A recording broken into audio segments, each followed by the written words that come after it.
En este 11º episodio, tenemos el placer de dialogar con el doctor Xavier Formiguera Sala, barcelonés especialista en medicina interna y en endocrinología por la Universidad Autónoma de Barcelona. Comenzó a estudiar en la Universidad de Barcelona en 1962. Tras graduarse en medicina, el doctor Formiguera desarrolló en exclusiva durante un breve lapso de tiempo la tarea de doctor itinerante de urgencias para varias compañías médicas. Al mismo tiempo que se formaba como endocrinólogo, el doctor Formiguera también lo hacía como especialista en medicina en la Escuela Profesional del Hospital de Vall d'Hebron. La posterior subespecialización en obesidad mórbida es el resultado de su percepción de la situación de un sector de pacientes que sufrían una problemática de sobrepeso, con consecuencias metabólicas y psicológicas, llevando así líneas de investigación con temas relacionados con la nutrición, la obesidad y sus complicaciones. Autor de 5 libros, de los cuales podemos mencionar Comprender la obesidad y Esquemas clínico-visuales en endocrinología, además acerca de un centenar de publicaciones en revistas médicas especializadas de ámbito nacional e internacional.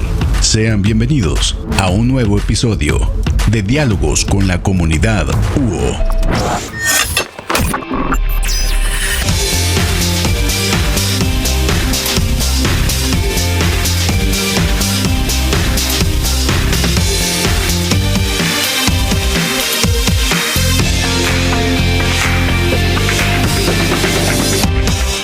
Bienvenidos a nuestro episodio 11 de Diálogos con la Comunidad UO. Y hoy tenemos un invitado muy importante, muy especial y al cual le tenemos mucho afecto, porque además está llegando su señal desde el otro lado del charco, como decimos aquí coloquialmente, desde España, desde Barcelona, el doctor Xavier Formiguera. Doctor, es un placer platicar con usted. Le agradecemos de verdad mucho a nombre de la comunidad de la Universidad Olmeca que nos haga usted la gentileza de platicar con nosotros. Acaba de pasar hace unos cuantos días, el 2 de junio, un segundo foro internacional que usted fue motor esencial para el primero y seguro para el segundo. Y bueno, que esto también ha sido una aportación para nosotros muy importante de alguien que usted sé que quiere y obviamente conoce, que es Ángel Sierra. El doctor Ángel Sierra ha sido para nuestra universidad una aportación importantísima en todo este tema de la dieta mediterránea y sobre todo en este plan de desarrollo, plan de salud alimentaria que estamos impulsando en Tabasco. Gracias de veras, doctor, por estar con nosotros. Muchas gracias a ustedes por invitarme. El placer es mío y es para mí un honor poder estar aquí con ustedes.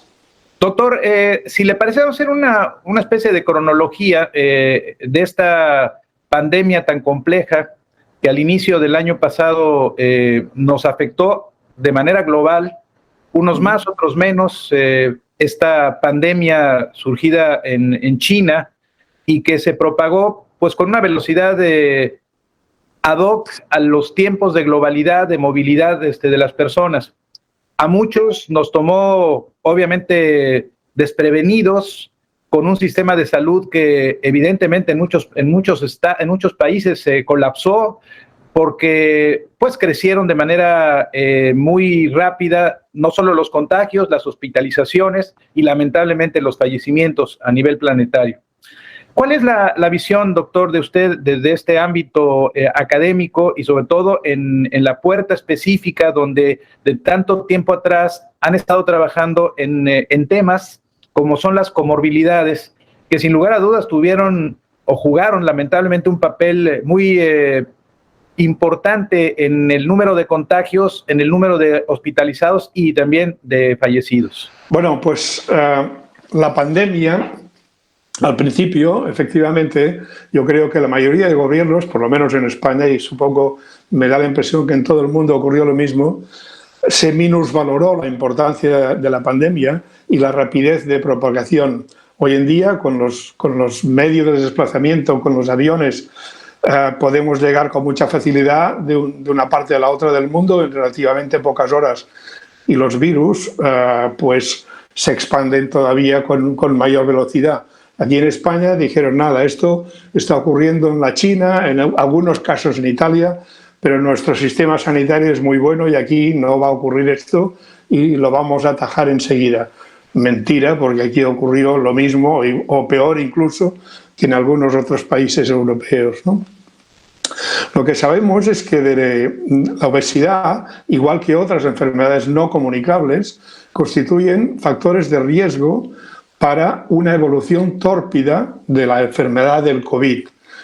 En general, de todas las enfermedades, la que más evoluciona desfavorablemente es la hipertensión arterial, pero el segundo factor de riesgo más importante parece ser que es la obesidad. Eso es lo que por lo menos demuestran la mayoría de los estudios que durante este año último, durante el año 2020 y primera mitad del 2021, se han venido realizando. Por lo tanto, es muy importante considerar la obesidad como este factor de riesgo agravante y es importantísimo que de ahora en adelante pongamos todos los medios necesarios para reducir por lo menos la prevalencia de esta enfermedad en todo el mundo.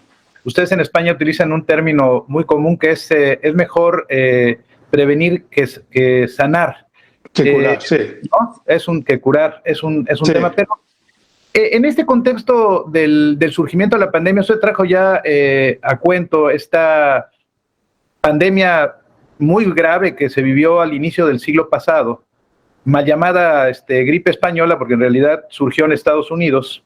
Sí. Y como estábamos en la Primera Guerra Mundial, pues no se quería generar una preocupación, además del hecho bélico, el tema de esta pandemia. Tardó mucho tiempo en poder tener una vacuna para curar la influenza. Hoy todavía, en algunos países, verbigracia el nuestro, doctor, pues todavía hay una cobertura del 64% de seguridad de la vacuna de la influenza. Algunos incluso laboratorios han sumado otros componentes para hacerla polivalente. Pero yo le quisiera preguntar, sin ánimo de una crítica, sino simplemente creo que a final de cuentas estas crisis lo que deben dejar son lecciones, ¿no? ¿Cuál es, a su juicio, la lección fundamental que debíamos de meditar introspectivamente los países y las personas en este contexto, doctor? Que no somos infalibles y que hay que poner todas las medidas preventivas necesarias. En este caso del COVID hemos, como usted muy bien ha dicho, cada gobierno, cada país estaba realizando las acciones que buenamente pensaba que serían efectivas, pero nos enfrentábamos a un problema desconocido. Nadie de nuestra generación había vivido una pandemia de tal magnitud y se ha ido gestionando con la mejor buena voluntad del mundo, pero a medida que han ido, como usted ha dicho, a base de prueba y error, ¿no? Esto debe enseñarnos, evidentemente, que somos débiles delante de una epidemia o de una pandemia por los virus. Probablemente vendrán más virus y, por lo tanto, es necesario establecer a partir de ahora pues unas políticas de prevención que realmente sean eficaces de cara a futuras pandemias. Sigue siendo muy contrastante y además preocupante el hecho de que haya países, paradójicamente en ocasiones los más pobres, los que desechan más comida y los que se alimentan menos adecuadamente. ¿Qué hacer en ese sentido? ¿Cuál es la lección derivada de esta pandemia en el tema alimentario? Educación. Yo creo que la clave es la educación nutricional. Aquí y en todos los países del mundo. Los países ricos deberían colaborar pues ayudando a los países pobres a alimentarse mejor y a enseñarles a alimentarse mejor, enseñarles a alimentarse además con productos de proximidad, con productos suyos, no copiar patrones de alimentación que se han demostrado que son nocivos para nuestra salud, como el patrón de alimentación anglosajón o norteamericano, y tender más hacia un patrón de alimentación mediterráneo, tipo dieta mediterránea, o la dieta mediterránea mexicanizada que están ustedes poniendo en marcha en México, que ha demostrado pues ampliamente las virtudes que tiene sobre nuestra salud y por lo tanto también sobre nuestra capacidad, sobre nuestro sistema inmunológico y sobre nuestra capacidad de defendernos contra futuras pandemias producidas por virus que sin lugar a dudas vendrán. Pero yo creo que la clave es la educación y en este sentido la educación nutricional que nos permita alimentarnos mejor y que permita a la vez prevenir la obesidad, disminuir por lo menos la prevalencia de obesidad que sigue al alza en la mayoría de los países del mundo. Ya sería una victoria por lo menos detener esta progresión al alza de la prevalencia de obesidad pero habría sin duda que intentar rebajarla. El tema, desde luego, que usted comenta, y sobre todo en un contexto universitario como el que hoy estamos dialogando, pues uno pensaría que difundir, como estamos haciendo nosotros con el apoyo de usted y la guía muy importante de Ángel Sierra, un programa de salud alimentaria, conllevaría de entrada, sobre todo después de esos resultados, porque diríamos que el escenario es propicio para convencer de alguna manera a la sociedad de que tenemos que cambiar nuestros hábitos alimentarios. Pareciera que... Sin embargo, no sé si usted sea tan escéptico como yo, pero sí quiero expresarlo, que me preocupa que después de el encierro muy largo que tuvimos en prácticamente todo el mundo, pues lo primero que hicieron algunos de los hombres y mujeres cuando salieron de su casa fue hacer colas delante de los centros comerciales o ir a comprar nuevamente una comida rápida. Este tema de la educación efectivamente creo que es la parte fundamental en donde tenemos que trabajar, pero diríamos, yo pondría como envoltura el tema de la cultura. ¿Cómo creamos a nivel planetario una cultura alimentaria que se diferencie de lo que hemos estado viendo hasta ahora y que pues se mostró, y no solamente en los adultos mayores que fueron los primeros, diríamos, las primeras víctimas en número, ¿no?, en el contexto europeo por el tema del envejecimiento de la población, pero que ya también está atacando a jóvenes, a niños, que cada vez en el tema de esta obesidad se convierten en protagonistas. En México, por ejemplo, pues ya tenemos un nada honroso primer lugar en el tema de obesidad, rebasando al promotor fundamental de nuestra obesidad, que ha sido los Estados Unidos, en el contexto de esta vinculación fronteriza, ¿no? Yo creo que probablemente conseguir una cultura nutricional universal sea imposible. Yo creo que no es posible, y además no creo que sea bueno. Yo creo que lo que deberíamos tender es a recuperar nuestra cultura nutricional tradicional, que el hombre de hace 40 o 50 años probablemente estaba comiendo más sano. Cuando hablo de hombre me refiero a los individuos, no al hombre ni a la mujer, sino al ser humano. Pues probablemente comíamos mucho mejor hace 70 o 80 años, porque comíamos productos de proximidad y comíamos nuestros productos, no productos importados ni culturas importadas de Estados Unidos, etcétera, etcétera. Lo que alguien ha llamado, que por desgracia tan prevalente es la coca-colonización, ¿no? Y si recuperamos nuestro sistema tradicional de alimentar, y aquí en México ustedes con la dieta mediterránea mexicanizada, incorporando productos similares a los de la dieta mediterránea, pero de origen mexicano, pues probablemente iríamos mucho mejor e incluso revertiríamos esta prevalencia tan alta de obesidad, o por lo menos conseguiríamos disminuirla. Y lo mismo pues en España o en Europa, con recuperar el estilo tradicional mediterráneo de alimentarnos, que se ha perdido, porque de verdad hoy en día pues la dieta mediterránea para mí en general es más una utopía que no una realidad, a pesar de los esfuerzos que desde la Fundación para la Dieta Mediterránea se están haciendo para recuperarla, pero cuesta. Cuesta porque, entre otras cosas, estamos remando contracorriente. Por un lado están las multinacionales de la alimentación, que son instrumentos, que son máquinas muy poderosas de propaganda, y tenemos que luchar contra esto, y es difícil. Tenemos antecedentes sobre esta estrategia gubernamental. Quizá el ejemplo más claro fue en los años 20 del siglo pasado, cuando en Estados Unidos el gobierno determinó esa famosa ley seca. Esas restricciones, vimos en aquel entonces que, pues lejos de reducir la ingesta de bebidas alcohólicas, se motivó por otros medios y además generó otros problemas más graves que la pandemia, entre ellos las mafias que dominaban estos terrenos, y después, bueno, transitamos otros países.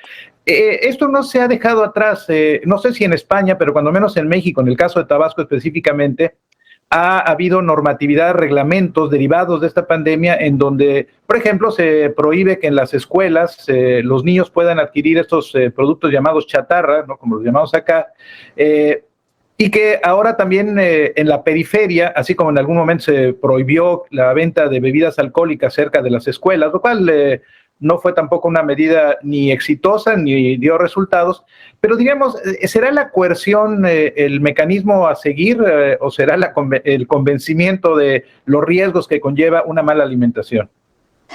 Yo creo que hay que actuar desde los dos lados. Por un lado, desde el convencimiento, en primer lugar, para mí, convencer y explicar y educar a la gente de cuál es la mejor forma de alimentarse, pero a la vez un poco también con el palo, es decir, un poco a través de la coerción de la multa. Hay intentos, pero tampoco del todo exitosos en Europa, en algunos países europeos, de subir las tasas, los impuestos a los productos que tienen una cantidad muy elevada de grasas trans, de un exceso de hidratos de carbono y que se gravan con impuestos adicionales, ¿no?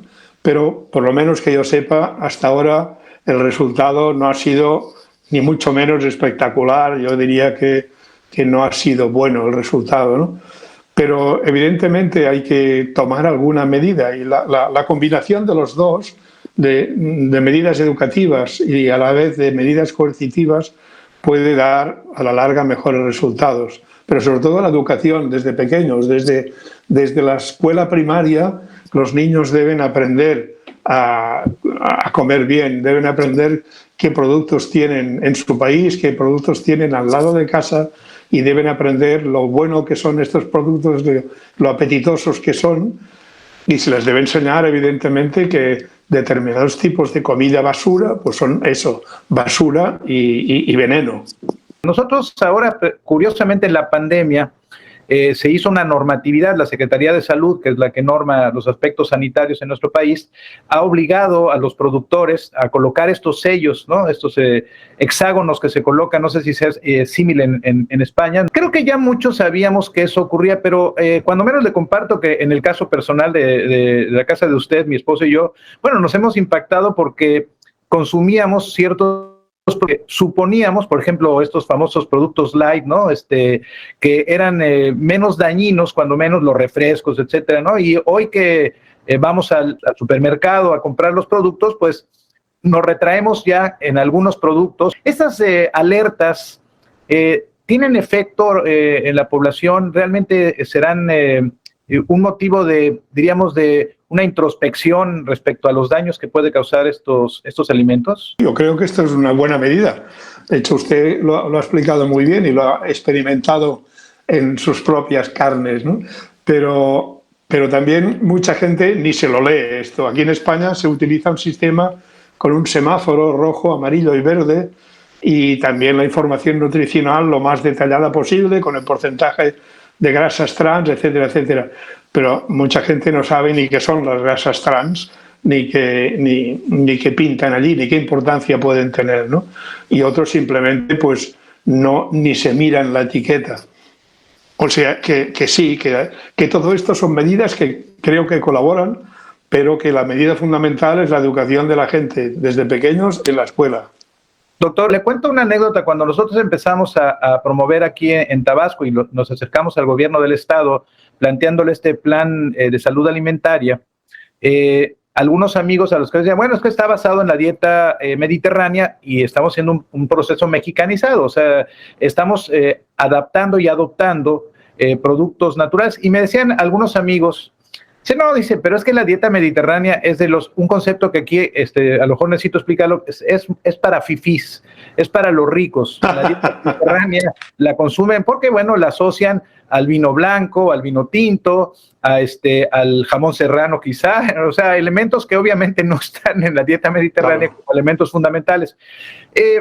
Y yo le preguntaría primero, porque creo que usted ya lo dejó de alguna manera marcado, siendo que esta dieta mediterránea viene, pues, yo creo que desde el principio de la era cristiana, cuando menos, en los países que colindan con el Mediterráneo, y me refiero a la propia España, Francia, Italia, las islas griegas, Turquía, esos países se alimentaban de esta dieta que no sé si incluso ellos le llamaban mediterránea, pero diríamos estaba configurada por los productos del mar, los frutos del mar como se conocen, y también los frutos que la tierra da.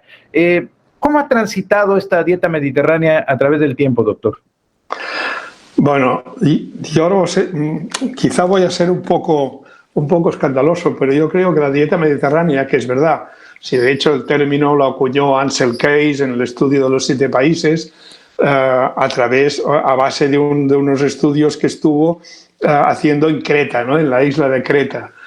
Pero en aquel entonces, esto era a primeros del siglo XX, la primera mitad del siglo XX, la dieta mediterránea, es decir, el comer el pescado fresco, garbanzos, las verduras frescas, etcétera, etcétera, la fruta, pues esto solo se hacía realmente en las zonas limítrofes con el mar, en las zonas a orilla del mar, porque no había camiones frigoríficos.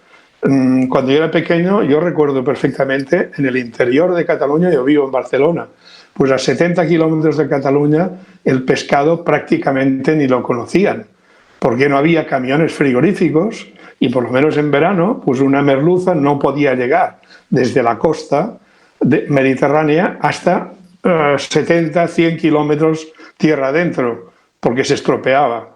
La gente del interior pues no hacía una dieta mediterránea, comían mucho tocino, comían productos derivados de cerdo, conservados con grasa propia del animal, con grasa propia del cerdo. Es decir, que esto se hacía solo en los países de la costa. Lo que ocurre es que a partir de la descripción de Ansel Keys y de que esto se empezó a conocer, pues sí que se ha ido intentando adaptar este tipo de dieta a todo, no solo a la parte de la costa, sino también al interior de los países. Y esto ocurre ahora en España, y además esto lo ha permitido pues los avances tecnológicos, como decía, de los camiones frigoríficos, etcétera, etcétera, ¿no? Que permiten comer pescado a 200 o 500 kilómetros de la costa y comer pescado tan fresco. Siempre se ha dicho que en España el mejor pescado, el pescado más fresco, se come en Madrid, que está pues a 600 kilómetros del Cantábrico o a 600 kilómetros del Mediterráneo. ¿Por qué? Pues porque... Sí, o hay que ir a Galicia a comer mejillones. O que ir a Galicia, exactamente, a comer buen marisco, ¿no? Pero sí, es indudable que cada día se conoce más la dieta mediterránea, cada día se conocen más las virtudes de la dieta mediterránea, sobre las ventajas que tiene sobre una buena salud y las ventajas que tiene sobre un peso correcto, porque se ha demostrado también que la dieta mediterránea es útil para prevenir la obesidad. ¿Cómo este esfuerzo que ustedes están haciendo desde la Universidad de Barcelona y ustedes desde hace muchos años ha permeado de alguna manera? Sí se observa un cambio, porque oí al principio un poco, diríamos, una voz de preocupación en cuanto a la respuesta a esta dieta. Pero yo creo que a nivel individual o a nivel familiar sí que esto ha ido calando y ha ido mejorando, y hoy en día mucha gente, pues en lugar de desayunarse un croissant o un bollo, pues comen un pequeño bocadillo de pan, pues con un poco de jamón o con un poco de queso, por ejemplo, ¿no? Lo cual es evidentemente mucho más saludable que comerse un croissant o dos de mantequilla o de manteca de cerdo. La pandemia, doctor, sobre todo, bueno, las primeras noticias que recibíamos de España y Italia, que usted comentó, que quizá fueron los picos más rápidos, también trajeron como noticia muy lamentable el fallecimiento de muchos adultos mayores, muchos de ellos incluso en espacios específicos para la atención de los adultos. Las comorbilidades, obviamente, pues conforme va uno avanzando en la edad, se hacen presentes, pero yo he aprendido con Ángel Sierra este concepto de la modificación de diríamos, este curso genético que pareciera invariable, y que si, por ejemplo, mi padre, por ejemplo, murió de cáncer de próstata, y entonces, bueno, yo evidentemente tengo que cuidarme de eso, pero diríamos que pareciera ya una fatalidad que si una mujer, su mamá murió de cáncer de seno, cervicuterino, pues tendría que padecer esto. Esta epigenética que se ha trabajado, ¿cómo está asociada a esta dieta en esta modificación de los componentes de comorbilidad? Sí, de acuerdo, existe una base genética que explica pues, muchas enfermedades de las que padecemos, pero no solo esto, sino que aproximadamente en el caso de la obesidad y de sus comorbilidades se estima que un 40% depende de factores genéticos, pero existe un 60% que no depende de la genética, sino que depende de la epigenética, es decir, de estos factores ambientales que son susceptibles de ser modificados en beneficio propio, es decir, para mejorar. De hecho, la obesidad es un mecanismo, si me permite hacer ahora un poco de antropología barata, de estar por casa, pues el hombre primitivo no comía cada día, pero la naturaleza nos ha dotado de una gran capacidad de almacenar energía, y esto ha permitido la supervivencia de la especie humana desde desde los primeros albores de la especie humana.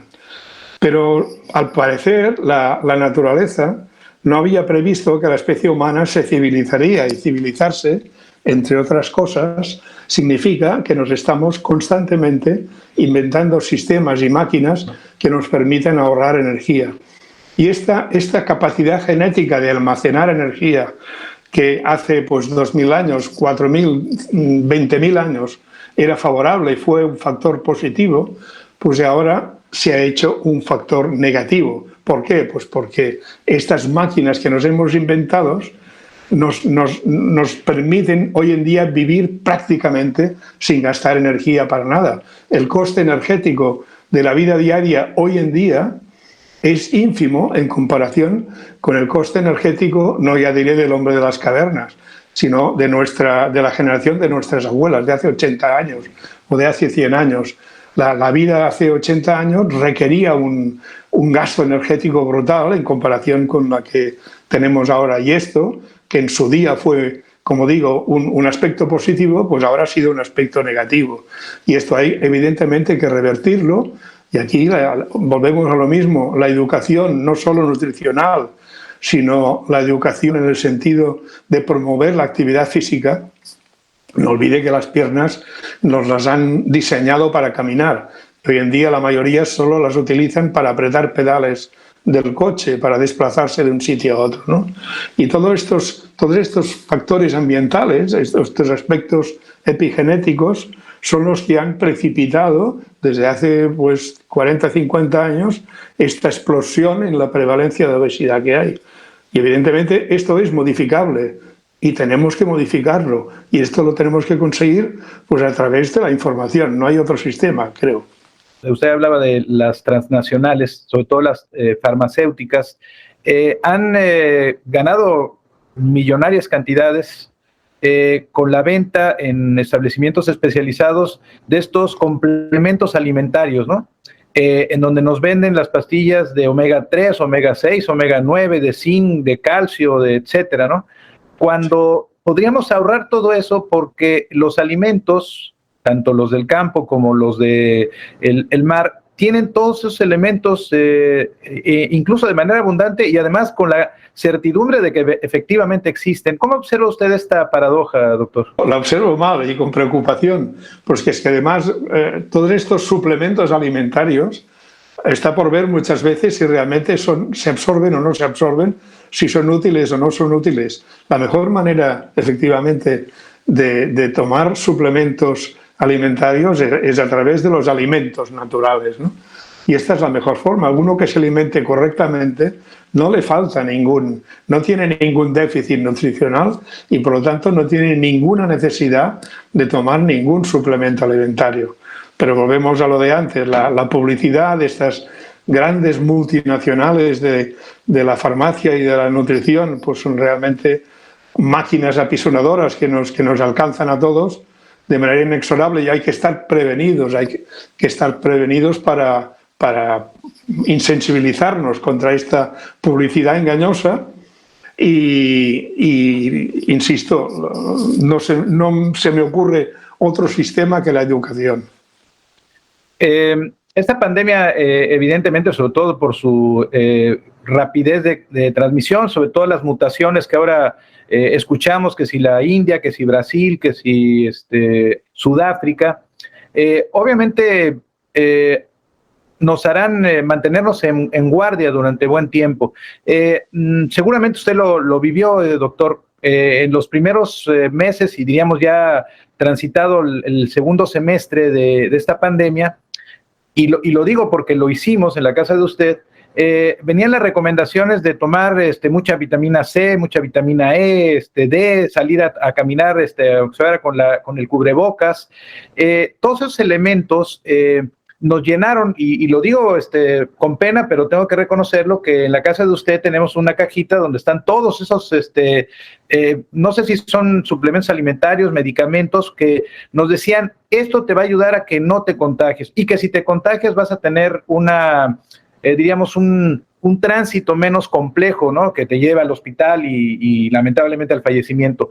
Todas estas culturas, ¿por qué permean tan rápido en lugar de que la cultura de la buena alimentación lo haga a partir de las características tan benéficas que tiene?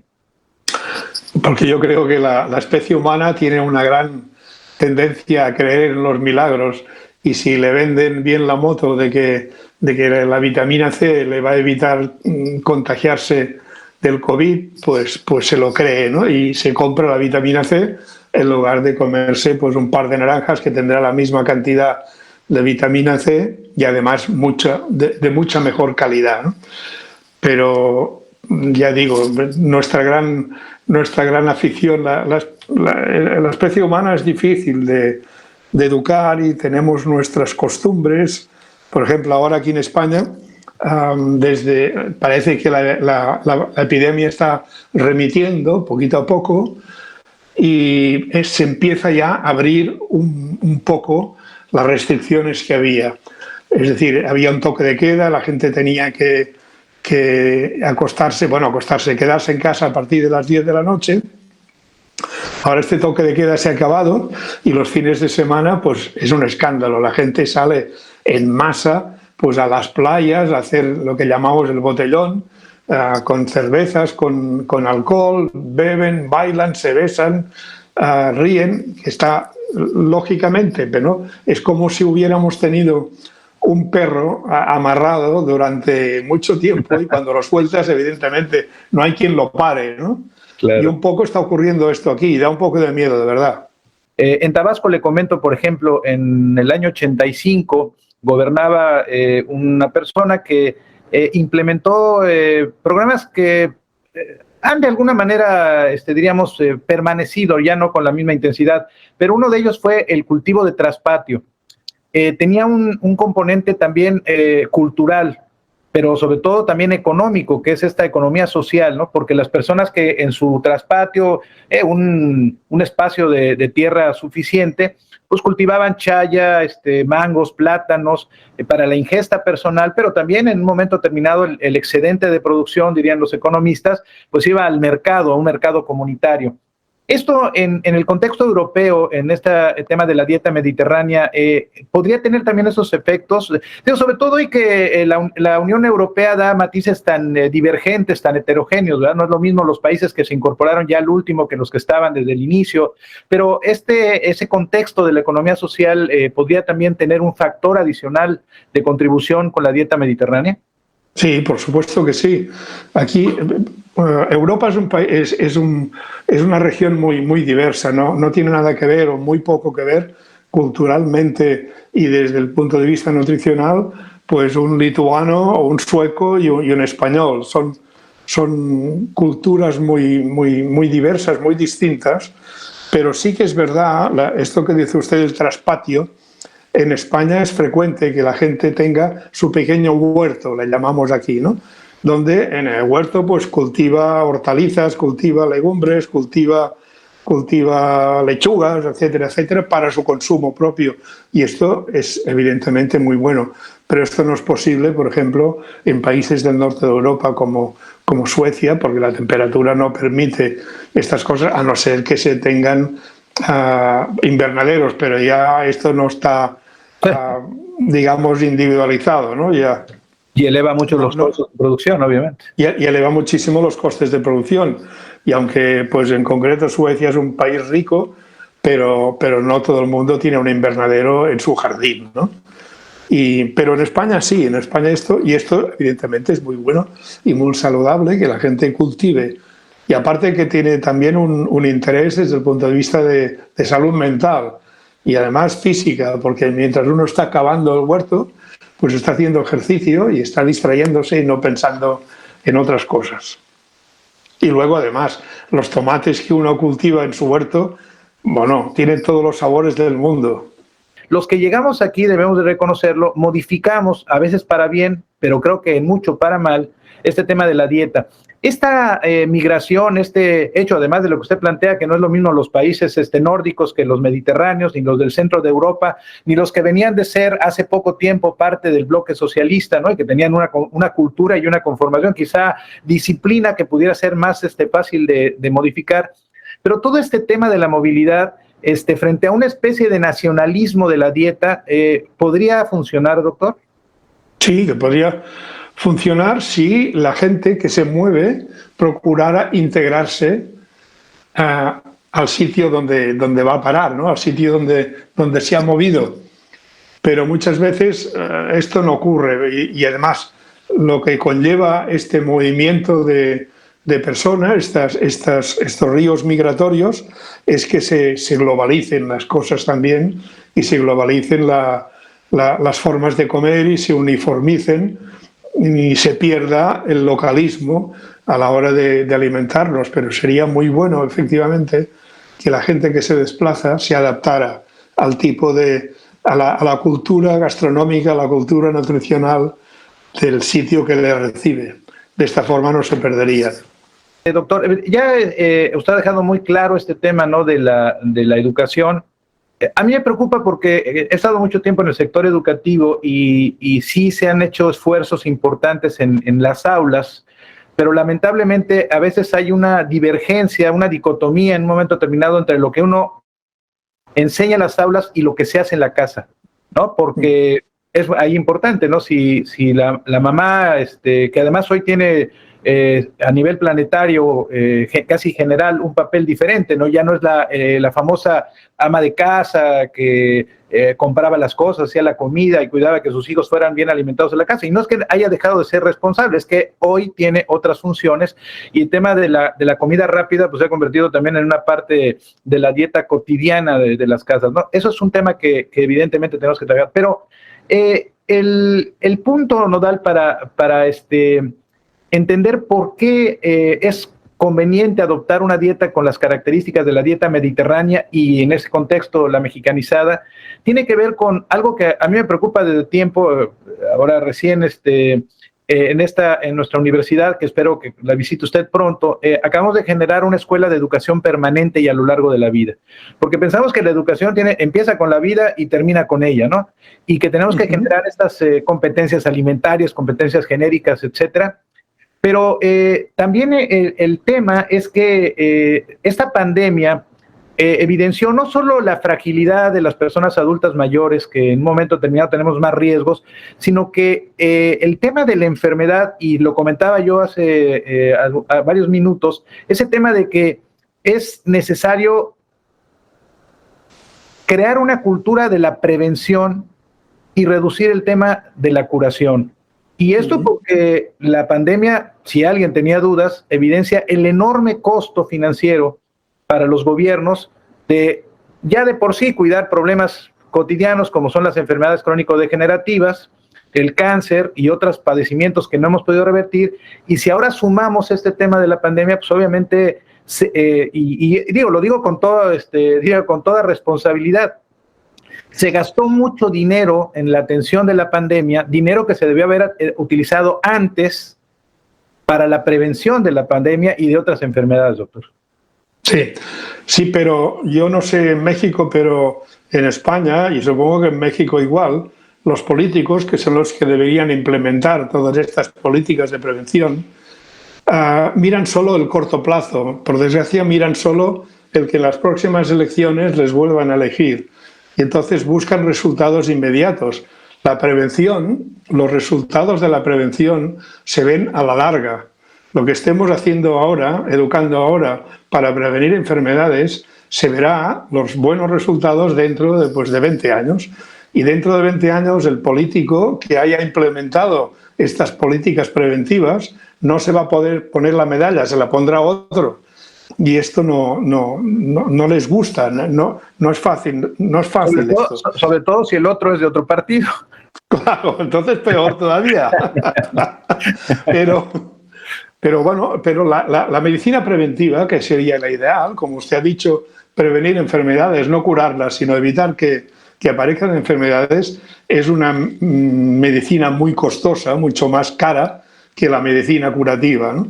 Y además, este es un tema que a mí siempre había batallado con los políticos de mi país, hablándoles de esto, ¿no? Y ellos decían, sí, pero es que, por ejemplo, se ha demostrado que tratar la obesidad es más rentable desde el punto de vista de prevenir la diabetes, de prevenir hipertensión, de prevenir enfermedades cardiovasculares. Es mucho más rentable tratar la obesidad que no dar tratamientos para la diabetes, dar pastillas para la obesidad, para la hipertensión, dar pastillas para la cardiopatía isquémica. Pero esto, como digo, por desgracia a los políticos les interesa el corto plazo. Y si uno tiene el azúcar, pues le vamos a dar una pastilla para el azúcar. No le vamos a intentar adelgazar para que dentro de 10 años ya no sea diabético. Es complicado, volvemos a la educación de siempre. El problema es que con este alargamiento de la esperanza de vida, obviamente, sobre todo, por ejemplo, personas que se jubilan o pensionan a una edad temprana porque empezaron a trabajar pronto, pues tienen un proceso de vida de 20, 25 años en donde estas comorbilidades se convierten en una carga financiera para los estados, ¿no? Sí, brutal, impresionante. Y además es una persona que no va a ser, digamos, productiva, entre comillas lo de productivo, pero va a gastar, ¿no? Y va a gastar cada vez más porque cada vez más tendrá enfermedades no comunicables asociadas al sobrepeso, a una mala alimentación y a unos malos hábitos de actividad física, etcétera, etcétera, ¿no? Es decir, a un mal estilo de vida, o lo que alguien ha dado a llamar un estilo de vida tóxico. Y hasta cierto punto es lógico, mucha gente cuando se jubila, cuando dejan de trabajar, pues se dedican a la buena vida, entre comillas. Y esto consiste pues en comer, en no moverse menos, y esto favorece pues todas estas enfermedades. Aquí tenemos una broma, doctor. Dice uno a veces, caray, cuando era joven se me antojaba comerme una fabada, pero no tenía dinero para pagarla. Y hoy que tengo dinero para pagarla, no me la puedo comer porque me hace daño. Sí. Totalmente cierto. Doctor, para concluir este programa, me interesa mucho su punto de vista, su opinión.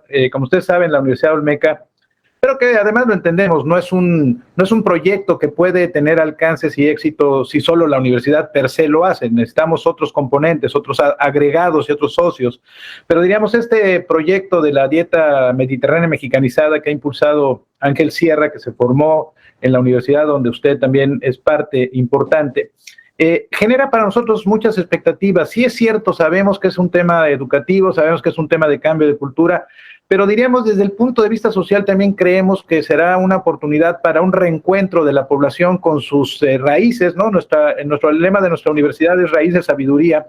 Nos llamamos Universidad Olmeca porque aquí floreció la primera gran cultura mesoamericana, que es la cultura olmeca, y ese es el sentido, el legado que queremos dar. ¿Cómo observa usted esta propuesta del plan de salud alimentaria que estamos impulsando?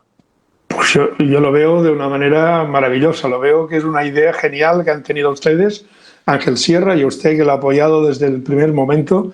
Ángel Sierra con usted está encantado porque usted le apoya y usted le ayuda muchísimo.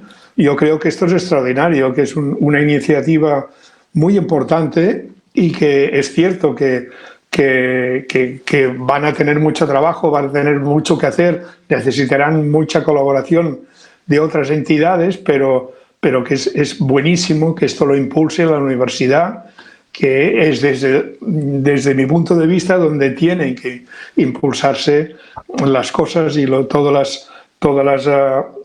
las, como diría yo, todas las novedades educativas tienen que impulsarse desde la universidad. Y esto va a ser fantástico si ustedes consiguen, que seguro que lo conseguirán, porque son duros y porque son trabajadores, impulsar de manera práctica y eficaz esta dieta mediterránea mexicanizada, que sin duda será importante. Como usted sabe, en esta dieta Ángel ha sido muy insistente, no utilizo la palabra necio, pero muy insistente en el tema del cacao. Aquí, sí. Bueno, decimos en Tabasco que pues fuimos los generadores del cacao y el cacao incluso se convirtió en una moneda de cambio en el contexto de las culturas primigenias en el mundo, pero Ángel ha detectado, y eso lo ha hecho desde el ámbito de laboratorio allá en la Universidad de Barcelona, estas características que tiene el cacao, que puede ser este elemento epigenético, que puede tener esta transformación. ¿Cómo observa usted esta suma a la dieta mediterránea en este contexto mexicanizado del cacao? Pues yo creo que es un aspecto extraordinariamente interesante, que yo desconocía. Esto me lo dio a conocer Ángel, la capacidad o las virtudes del cacao como complemento alimentario desde el punto de vista de su capacidad antioxidante y desde el punto de vista incluso de su aptitud para conseguir revertir en cierto modo por lo menos el exceso de peso, es decir, que introducir el cacao como un elemento más de la dieta indudablemente pues va a aportar beneficios muy importantes para la salud. Ya digo, creo que es un aspecto muy, muy, muy interesante y que yo desconocía. Doctor, es un placer haber platicado con usted. La verdad le agradecemos mucho a nombre de la comunidad de la Universidad Olmeca el que nos haya usted hecho la gentileza de apartar en su agenda este tiempo para dialogar con nosotros. Seguramente lo que hemos platicado acá, que bueno, es un recorrido diríamos muy rápido, pero creo que importante de lo que ha sido la pandemia, los efectos y sobre todo el convencimiento de que hay que cambiar estos hábitos alimentarios, volver a los orígenes, ¿no? En un momento determinado, sin un esquema de necedad por hacerlo, sino por necesidad, ¿no?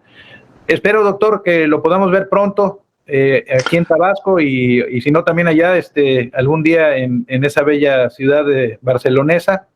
Pues cuando venga ya sabe dónde tiene una casa. Gracias, doctor, y le agradezco mucho, y a usted y a todos los que nos han hecho la gentileza de participar en estos dos foros, que creo que han dejado también ahí elementos importantes para seguir investigando y para seguir impulsando. A veces parece estos esfuerzos como la gota que está cayendo en la piedra y tarda bastante tiempo en hacer la erosión necesaria, pero creo que lo peor que podemos hacer los seres humanos es no luchar por transformar, ¿no? Totalmente de acuerdo. Yo le agradezco muchísimo que me haya invitado, que me haya permitido hablar. Me lo he pasado muy bien. Creo que hemos, entre los dos, hemos discutido y hemos debatido aspectos que creo que son importantes para el futuro. Y lo de la gota que dice usted que erosiona, la gota, llaman la gota malaya, pues al final erosiona y al final hace un agujero.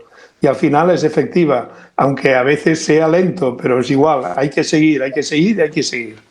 Gracias, doctor. Bueno, pues a los que nos hicieron la gentileza de escucharnos, estamos en las redes sociales, pero además también la ventaja de esas grabaciones es que las pueden ver una y otra vez para que pues compartan con nosotros también opiniones y nos transmitan a través de esas mismas redes sus puntos de vista. Gracias por estar con nosotros en este diálogo número 11, el episodio 11, con el doctor Xavier Formiguera, un científico muy reconocido, un doctor con mucho tiempo de trabajo en este tema y en otros, al que agradecemos mucho su participación. Espero que nos den la oportunidad de participar nuevamente con ustedes, de platicar en nuestro diálogo número 12. Hasta la próxima y muchas gracias.